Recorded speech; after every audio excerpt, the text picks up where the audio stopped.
Sebuah kamar dengan pencahayaan terang, tampak meja belajar dan kursi, ranjang serta lemari. Aminah duduk terpaku di kursi. Pandangannya mengarah ke pintu kamar yang tertutup. Tampak kardus berwarna coklat di depan pintu.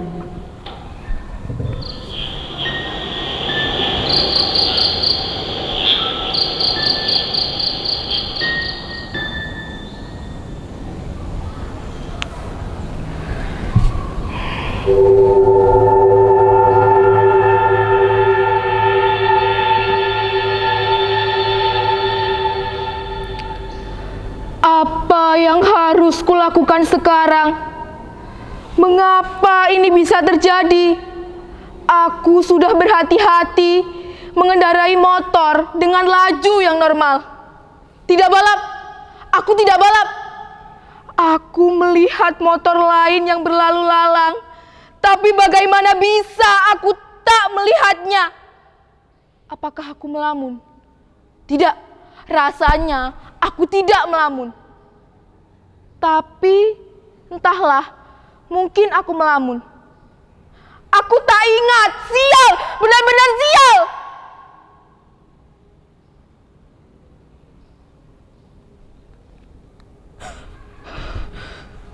Bagaimana kalau Tuan dan Nyonyanya mulai mencarinya? Bagaimana kalau ada yang melihatku melakukannya? Tuan dan Nyonyanya akan membuat pengumuman dan menyebarkannya ke media sosial, lengkap dengan fotoku, nama sekolahku, bahkan alamatku. Netizen akan menghujat sekolahku, menyebarkan fotoku, foto sekolahku, foto bapak dan ibuku, dan foto kawan-kawanku semuanya. Habislah aku. Habis. Aduh, bagaimana ini? Apa yang harus aku lakukan sekarang?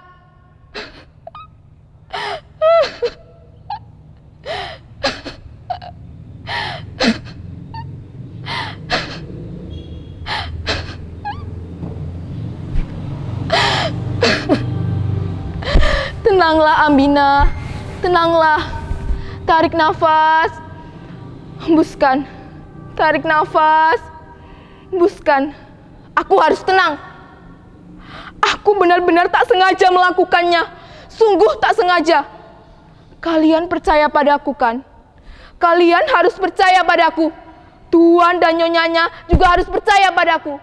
Aku bukan orang jahat. Aku orang baik. Tanyakan saja pada ibuku, tanyakan saja pada bapakku, tanyakan saja pada kawan-kawanku semuanya. Tapi, mengapa ini bisa terjadi padaku? Mengapa? Atau kalian juga pernah mengalaminya? Apa yang kalian lakukan ketika itu? Kalian bahkan tak bisa menjawab pertanyaanku. Kalian sedang sibuk menontonku, tidak bisa memikirkan hal lain. Kalian sedang melakukan tugas kalian.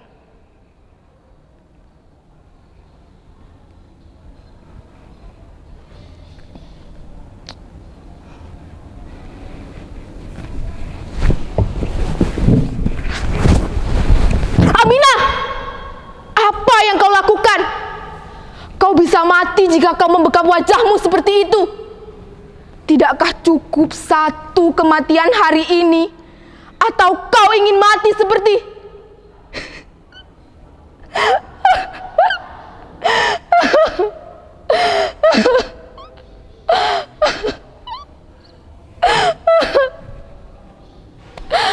Tolonglah aku. Tolonglah aku. Kalian harus menolongku. Pada siapa aku harus meminta pertolongan? Pada siapa? Aku benar-benar tak sengaja melakukannya. Aku tak melihatnya.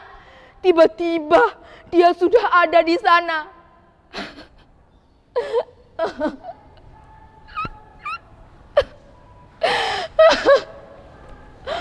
Oh, apa yang sudah kulakukan? Aku baru saja pulang belajar bersama teman-temanku. Kami belajar bersama, ngobrol, makan lalu pulang. Aku makan sambil memainkan ponsel selulerku. Dan makananku tidak habis, tersisa. Aku sudah kenyang. Apakah ini hukuman untukku? Jangan-jangan dia adalah jelmaan Meong Palo. Ya, jangan-jangan dia adalah jelmaan Meong Palo, pengawal setia Sang Hyang Seri Dewi Padi dalam surah Ila Galigo. Aku pernah baca kisahnya. Kisah masa lampau yang mengajarkan kita untuk menghargai makanan dan minuman. Apakah ini hukuman untukku karena aku tak bisa menghargai makanan dan minuman? Ya, ini pasti hukuman untukku. Hukuman untuk orang yang tidak menghargai makanan dan malah membuangnya. Hukuman untuk orang yang menyia-nyiakan makanan. Aku tidak menghargai makanan. Aku tidak memberi makan pada orang lain, padahal banyak orang yang membutuhkan. Ya, keterlaluan! Keterlaluan! Abina! Apakah kau jelmaan Meong Palo Karelae? Apakah kau jelmaan Meong Palo Karelae? Jawab pertanyaanku! Jawab! Jawab! Mengapa kau diam saja? Mengapa? Jawab pertanyaanku. Bantulah aku.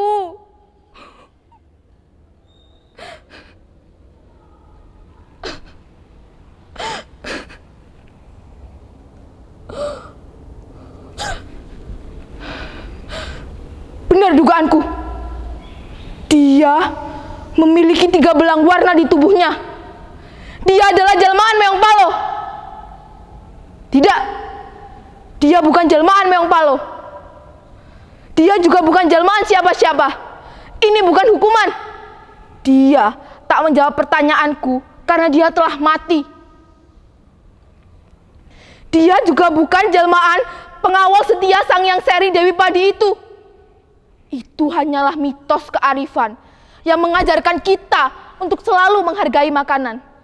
Aku memang salah telah tidak menghargai makanan. Tapi ini bukan hukuman. Aku akan belajar menghargai makanan. Oh ya, ya, ya.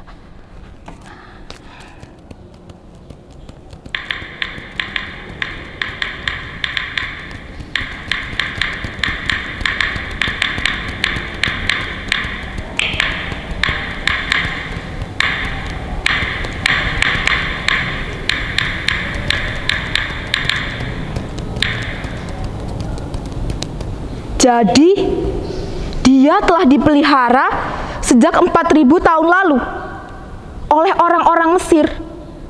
Dia juga disebut sebagai Dewi Bastet. Dia dipelihara untuk menjaga bahan pangan dari jarahan tikus. Di sini juga ditulis, dia juga diperlakukan layaknya manusia.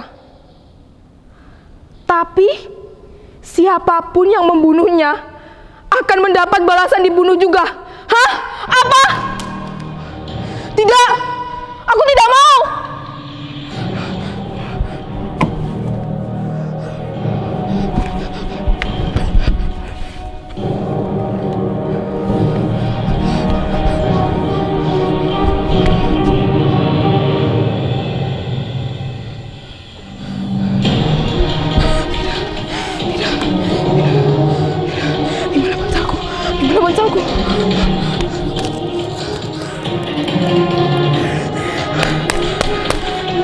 Udah kembali.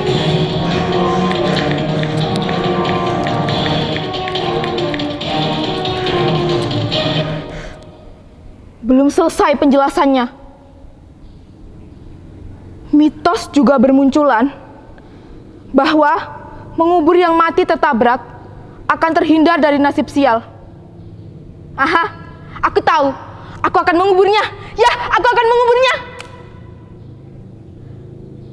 Tapi, bagaimana kalau tuan dan nyonyanya tidak terima dan malah menuntutku, menyeretku ke kantor polisi dan memenjarakanku?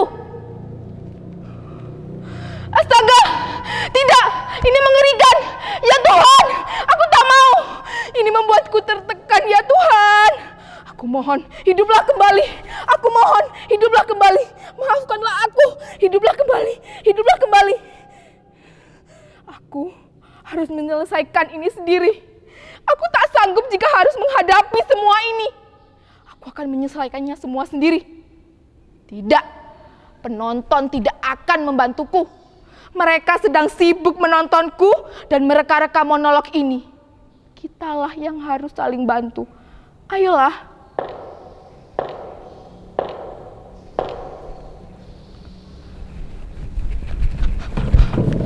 Siapa yang datang? Sepertinya ada yang datang. Jangan-jangan Tuan dan Nyonyanya telah tahu bahwa dia telah mati dan akulah alasannya. Jangan-jangan itu adalah suruhan orang Tuan dan Nyonya yang ditugaskan untuk menangkapku, bahkan membunuhku.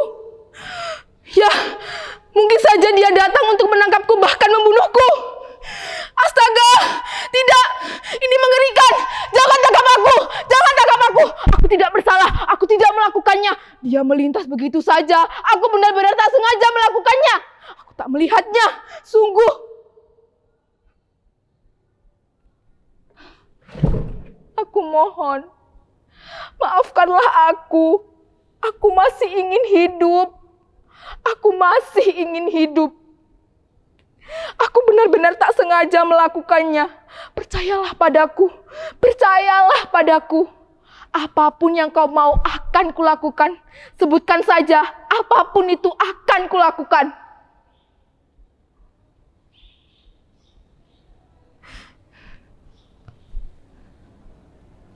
Tidak. Ini adalah ketidaksengajaan. Ketidaksengajaan sudah seharusnya dimaafkan. Ini adalah bukan kesalahanku. Aku benar-benar tak sengaja melakukannya. Tapi memang aku salah sudah tidak berhati-hati. Tapi ini bukan hukuman. Aku akan bertanggung jawab. Ya, aku akan menguburnya. Aku akan menguburnya. Aku akan datang kepada Tuan dan Nyonya dan menceritakan semuanya.